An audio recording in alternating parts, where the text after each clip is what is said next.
waxaan ka jawaabi doonaa su'aasha qaadka ay ka markhaati kaceen dadkii isticmaali jiray dhibaatadiisa dhinac walba leh dhakhaatiirtuna ay sheegeen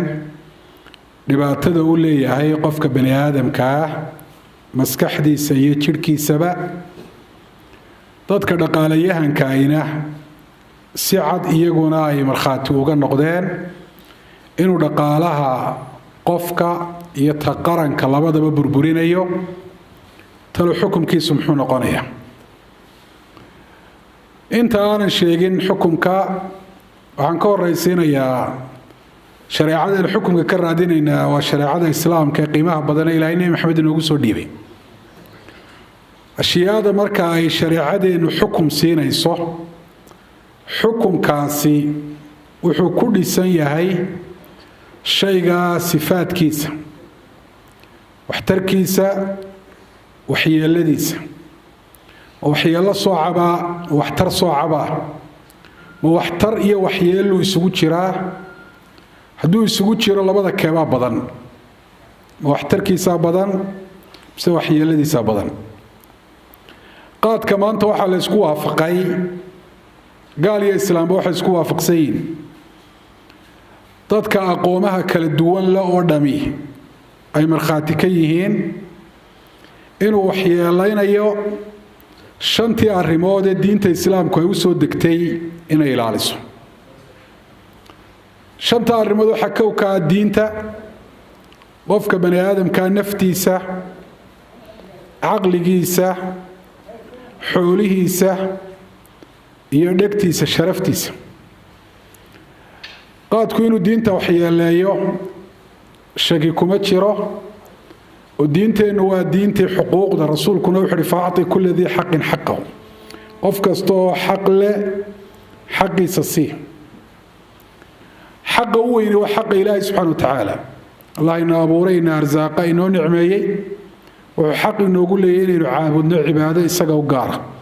xaqullaahi cala alcibaad an yacbuduuhu walaa yushrikuu bihi shay-an xaqa ilaahay addoomaha ku leey waa inay caabudaan waxna aanay u shariik yeelin cibaadada ayuu qaadku qofka bani aadamka kala dagaalamaa hadalka odhanaya cibaadada ayuu caawiyaa ama loo kaalmaystaa iyo waaquud awliye iyo waxaasi wax xaqaa'iq ku dhisan maaha hadalka waa la iska odhan karaa laakiin hadalku waa inuu waaqica waafaqayo ama waa inuu yahay hadal cilmiya oo wax shaybaadh la geliyey ama la tajribeeyey ku saabsan oo ka hadlaya waa la iska odhan karaa qaadka jannada lagu gelayaa caleemihiisa laa ilaha illa maxamed rasuulullah baa ku qoran ilaahay baa subxaana wa tacaala samada ka soo dejiyo nebi hebel u soo dhiibay hadallada waa la iska odhan karaa laakiin hadalku haddaanu waaqic ahayn oo xaqiiqada aanu waafaqsanayn macno badan ma samaynayo salaada waynu ognahay qofka qaadka cuna siday ku tahay dadkii iska daayay maanta haddaad waraysato xaqaa'iq bay kuu sheegayaan ku saabsan qaadku inuu sabab weyn u yahay dayicitaanka salaada waayo qofku intaa uu cunayo oo dhan wuxuu ku beerayaa wahsi salaada uma kici karo muddo dheer baanu yeman joognay oo meelaha aada looga cuno masaajidada in badanoo ka mida waxaad ku arkaysaa marka salaada duhur laga baxo dad iyaguna sidii ay istaanka gawaadhida joogaan oo kale leh casar yani yaa casar tukanaya dadka ay sababta markay duhur tukadaan maalin walba casar ay u raacinayaan waxa weeye markay duhur tukadaan bay qaadka u fadhiisanayaan waxay rabaan salaada casar inaanay u kicin waxa kale oo qaadku uu samaynayaa qofka bani aadamkaas uu dhakhtarku sheegaya dhiiggiisu kicinaya wareegiisa ayuu badinayaa garaaca wadnahana aad buu kor ugu qaadaya waxay tahay sabab markaa u noqonaysaa qofku xataa hadduu salaada tukado salaad khushuuc leh oo qalbigiisa uu soo jeedo inaanu tukan xaqa ilaahay sida qaadka loogu dayaco ayaa xuquuqda kale dadka loogu dayaca in badanoo ka mida ragga qaadka cuna dumarkoodii iyo caruurtoodu xaqii ay ku lahaayeen uu dayacan yahay xaqii waalidkood uu dayacan yahay waxa qaadku saasoo kale qofka uu u sababaa sida diintiisa wuxuu yaaleeyo markaynu tusaalaynayno waxyaabo xaaraana wadamada ugu laaluushka badan caalamka wadamada qaadka laga cuno weeye dee xaqulqaad baabaynu odhan jirnayba xaqulqaad yacni laaluushkiibaa xataa magacaa loo bixiyey wuxuu fududaynayaa tuugada oo qofkii waa qof daraaga isticmaala si allaaliya si uu ku helaba waa inuu helo marka qofkii inuu waxado inuu wax musuqmaasuqo waxaasoo dhan buu sabaynaya waxaasina dee qofka diintiisa inay wax yeelayeen waynu ognahay waxa saasoo kale uu aad wuxuu yeelaynayaa qofka bani aadamka caqligiisa oo dadka maanta waalida u xaraysan waddankeenna boqolkiiba 99.9 waxaa lagu qiyaasayaa inay yihiin dad daroogada qaadka la yidhaahdaa ay waashay cilmi baadhisyaa la sameeyey iyo maragga dhakhaatiirtuna arrinta noocaasiya way ka markhaati kacaysa marka la xidho dadkaasi muddo yar ay joogaan miyirkiibaa u soo noqda marka la sii daayay haddii qaadkii dib ay ugu noqdaan waalidiibaa halkii ka bilaabanta wuxuu waxyeelaynayaa qofka bani aadamka naftiisa oo dee dhakhtarka waad maqlayseen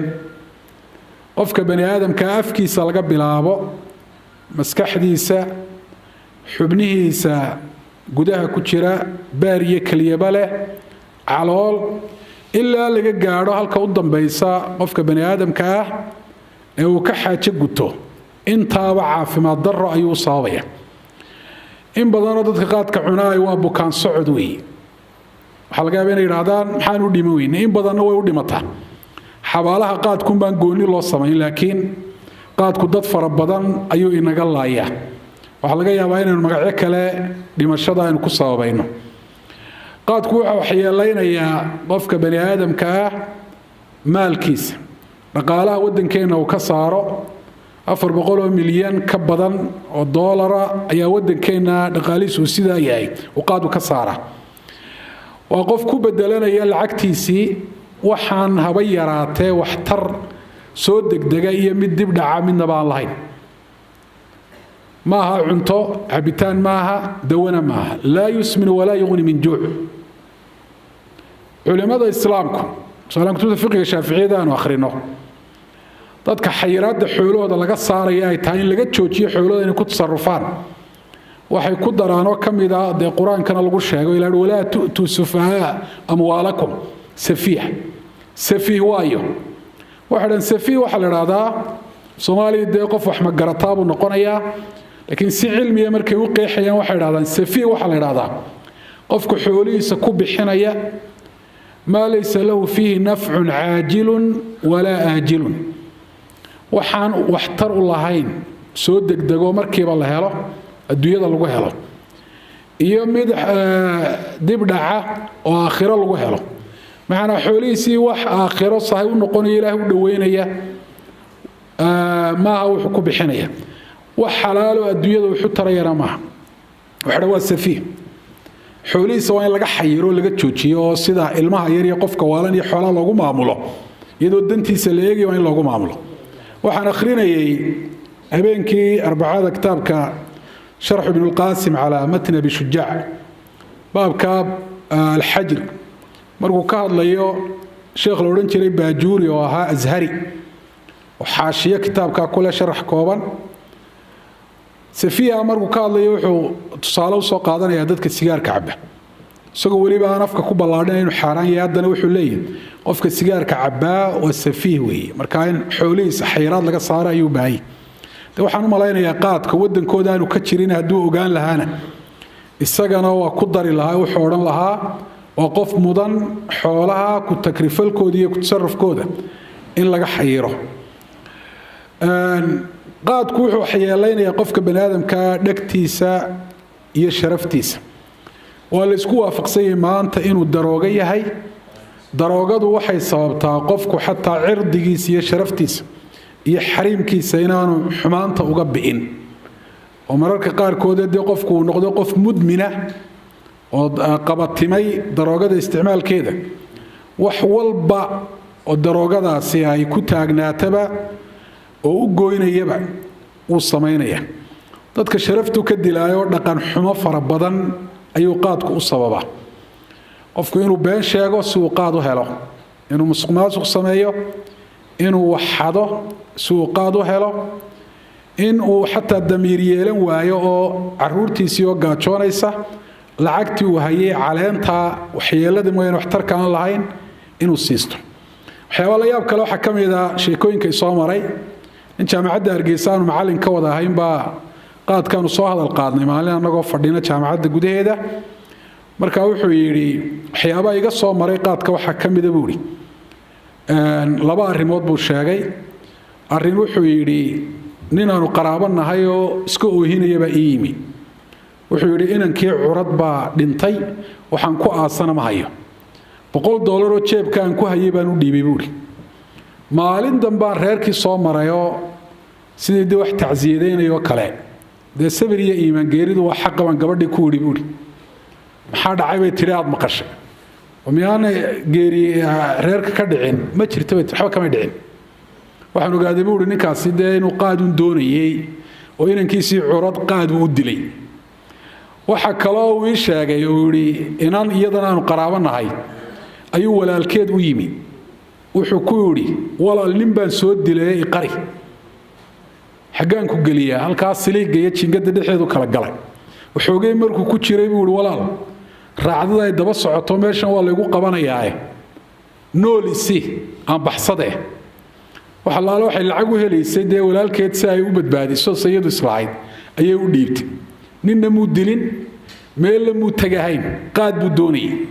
marka qiimo dhaca qofka bani aadamka uu ku sameeyo halka uu hoosaysa ayuu gaarsiinaya shayga mar hadii dhibkiisu haduu doonayo wax tarba Allah qaadka wax tar kuma ogine uu dheeftiisa ka bato shariicada islaamku magacu doonaya lahaado meeshu doonaya adduunyada ka yaalo waqtigu doonaya soo baxo xukun bay siisay dadka aan shariicada fahamsanayn waxa laga yiraahdaa aayad la qaadku waa xaraan ama xadiis la qaadku waa xaraan ma haysan jawaabtu waxay tahay ha aayad la qaadku waa xaraan iyo xadiis la qaadku waa xaraan boonayna waxa ka horeysa intaan aayada ku sheegin ma igu waafaqsan tahay qaadka dhibkiisu inuu ka badan yahay dheeftiis ama inuu dhib u yahay haduu qofku yiraahdo waa kuuma waafaqsani mukaabir baa qofka noocaas oo qof xaqiiqada isdiidsiinaya oo qof tusaale ahaan leh laambadani bixi maysa way baqtiisan tahay marka qofkaas oo kale isaga xeelad lagu daweeyo way adkaanaysa dadkeena badankoodu way qirsan yihiin dhibkiisa xataa kuwa cuna inuu dhibkiisu dheeftiisa ka badan yahay way qirsan yihiin waxa la leeyahay shayga dhibkiisu uu dheeftiisa ka badan yahay ilaahay xukunkiisa wuxuu ka dhigay xaraan ilaahay wuxuu yasalunaka 'an al-khamr wal-maysir qul fihima ithmun kabir wa manafi'u lin-nas wa ithmuhuma akbar min naf'ihima khamriga iyo khamaarka ayay ku weydiinayaan ilaahay xukunkooda markuu sheegayay sifada xukunkaasi ku dhisay buu raaciyay waxa tiraahdaa buu ilaahay subhanahu wa ta'ala wax tarbay leeyihiin laakiin waxyeeladooda ka badan marka xukunkoodii maxaa laga dhigay adayada wax tar loo sheegay markay waxyeeladoodu badatay يا أيها الذين آمنوا إنما الخمر والميسر والأنصاب والأزلام رجس من عمل الشيطان فاجتنبوه لعلكم تفلحون إنما يريد الشيطان أن يوقع بينكم العداوة والبغضاء في الخمر والميسر ويسدكم عن ذكر الله وعن الصلاة فهل أنتم منتهون وحال إسرائيل أسلامتي العابدي قريه لغفاشاني وحي من دوريها وحاصرا إلهي وحدوا وحن وشق الشيطان كفوا هذا السياد الليبانتان انت تقوى دبا سعطان الدنيا آخرتون كل ليبان ميسان إلهي وحد الشيطان كوحد دونيا إنو إذن كور استاقو إنو عداوة إذن دحدقو ومن دوريها إنو عداوة إذن كل دحدقو ومن دوريه وأرماها أضرا إنو بتقليد وحيا الليا ضدكو إنو ضدك لدي باتو قيستان نصابة وكيد اختركو الشيقي عاد مقلسين سيرو فضد با قفكا قادك عنامركو مرقامو إمان دوريو مسكحديسا وراديو ضدك كلو حويا لينكرا حناقيسا يا آدي آدو دو إلهي سبحانه وتعالى وحور الشيطان كو حدونيا إنو عداود إذن كو دحدقا مان دوريه سيداس وكلا صلاة يحسك إلهينا وحدونيا إنو إذن كغهر استاغو مركا كفو قادو أمرك إلهي سبحانه وتعالى قاطع رسولكم عليه الصلاة والسلام يقول لا ضرر ولا ضرار حديث ابن مسعود ابن ماجه وري وقاعدة عامة قاعدة قود وإلى يوم القيامة شقينيس وحدب له ما بنانا في الإسلام لا ضرر أي جائز في الإسلام شيء دبكيسو صوعي هاي ديف بان لاين أما دب هي ديف سوتشري لكن دبكيسو بدن هاي إسلام كدحديث ما بنانا xukunkiisu waa xaaraan waxaan ku gabagabaynayaa dadka qaarkood waxa laga yaabaa qadiyadan qaadka ku saabsan ee maanta dhibkiisa la isku waafaqay inay muran diineed geliyaan oo ay yiraahdaan culimada way ogol yihiin culimadii hore ogol culimada dambena waa diidayeen waxba kama jiraan markaas culimadii shaafiiciyada xataa culimadeennii hore in badan ka horeysay ka waaweyneyd ee kutubta ka qortay ayaa xukunkiisa hore u cadeeyay kitaabka minhaajka leeraa culimada sharaxday waxa kamida ibn hajar al-haytami wuxuu leeyahay kitaabu kaga hadlo kabaa'irka الزواجر عن اقتراف الكبائر قاد كوكو شيغ ساسو كلا كتاب دنبو كقوري ولا تحذير الثقات عن استعمال الكفتة والقات اسقو قاد كمو ارغو مو استعمال اسقو مكا جوغا اي صدح كتاب غارين لبا كتاب يمن بي صدح كتاب كتغين لبا وي حارنتمينيين من قاد كو دودي marka hadal la yaab la buuri wuxuu yiri culimadan waxay isku khilaafsan yihiin sababta xukunkiisa hadiise oo kuwa leh xaraan ma waxay leeyihiin dib baanu lahayn ee ma laha isagoo dib kale buu xalaali kuwa la wax xaraan waxay leeyihiin dib buu leeyahay waqtigaas waqti aan baaritaan badan lagu sameyn oo cilmiyan loo ogaan oo tajaarib aan la gelin ayay wuxuu soo sheegay hadal aad u qiimo badan oo wuxuu yiri hadii la isku waafaqo inuu qaadku dhibaato u leeyahay qofka bani aadamka aqligiisa ama jirkiisa xaaraannimadiisu waa muttafaqun calayhi bay noqonaysaa mid la isku waafaqsay maantana taa la iskuma khilaafsana in qofka bani aadamka aqligiisa iyo jirkiisa dhibaato u leeyahay midba dhibaatadu inay u gaadhaba sheekh Abu Bakar ibn Ibrahim al-Harazi loo jiro isaguna Shaafici reer Yamanada qaadkan cuni jiray buuri dabeetana markaan ogaaday inuu aqligayga iyo jirkayga dhibaato u leeyahay waan iska daayay wuxuu ka sheegay sheekh kale oo isna Yusuf ibn Yusuf al-Muqri loo oran jiray inuu yiri qaadku wuxuu ku soo beegmay culimaan xukunka ku dhiirani hadii fuqahadii iyo culimadii hore waqtigooda uu soo bixi lahaa buuri mar hore xukunkiisa dadka u sheegi lahayn marka maanta kale in lagu murmo ma mudna qaadka xumaantiisa iyo dhibaatadiisa uu ku xukun qaadanayo waxaan leeyahay dhalinyarta aan la hadlayo dhalinyar baa dadka meesha fadhiya gaaraynimadu ay u badan yihiin jiilka soo socda ha iska ilaaliyaan qaadka dadka filkoodaana ha ka wacyi geliyaan iyo kuwa kale inta ka wacyi gelin karaanba jiilka soo socda hadduu inooga badbaado insha Allah taala dhibkiisa inuu ka badbaadi laakiin jiilka soo socdaana hadduu bilaabo oo halkii uu ka sii wado dhibkiisu maalinta ka dambaysa uu sii kordhaya dhalinyartu waalidkood iyagoo si fiican ula hadlaaya qaadka ka wacyi geliyaan oo aabaha qaadka cuna aabba qaadku waa daroogo dhibaato u leeyahay aqligaaga naftaada diintaada maalkaaga iska daabo ilmahaagii baan ahayo waan kula talinayaa waxaan leeyahay hal ku dhageeno ha noqdo diidnay qaadka